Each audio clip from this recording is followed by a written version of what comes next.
शहर की सबसे महंगी और सुव्यवस्थित सोसाइटी ग्रीनरा अपार्टमेंट्स। हर इमारत यूनिफॉर्म रंगों में, हर बालकनी में एक ही डिजाइन का पौधा और हर इंसान जैसे एक प्लास्टिक की हंसी लेकर चलता हो।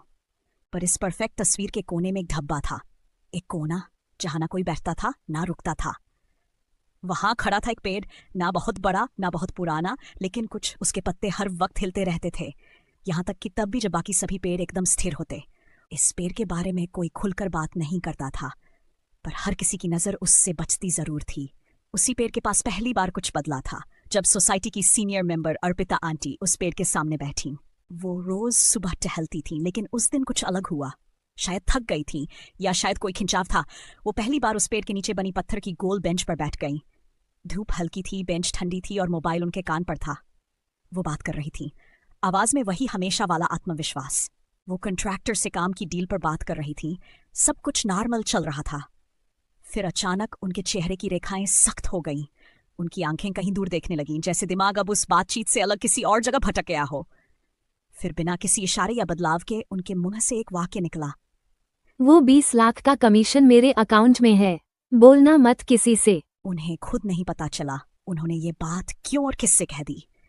अगले ही दिन उन्होंने सोसाइटी मीटिंग में उस पेड़ के पास कैमरा लगाने का प्रस्ताव दिया, पर कैमरे लगने के बाद भी अजीब बातें थमी नहीं।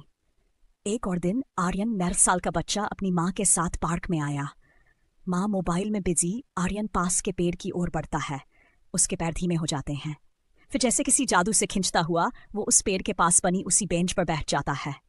वो कुछ नहीं कर रहा, बस बैठा है, और उसकी आंखें उस पेड़ की पत्तियों की हरकत को देख रही हैं, जैसे वो समझने की कोशिश कर रहा हो कि वो क्या कह रही है। 2 मिनट बीते, फिर वो उठा और अपनी माँ के पास आया। उसकी चाल में अब एक गंभीरता है, चेहरे पर मासूमियत नहीं, बल्कि कोई ऐसा भाव जो बच्चों के पास नहीं होना चाहिए।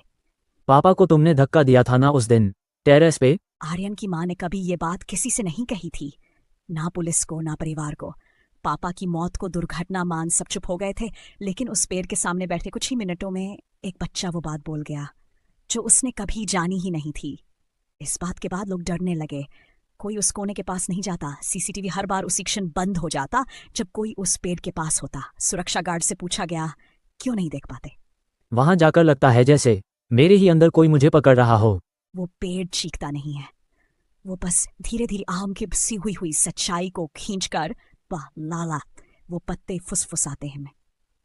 अगली बार जब किसी पेड़ की छाया में खड़े हो और कोई हवा चले, ध्यान देना, क्या वो तुम्हारे ही राज नहीं दोहरा रही?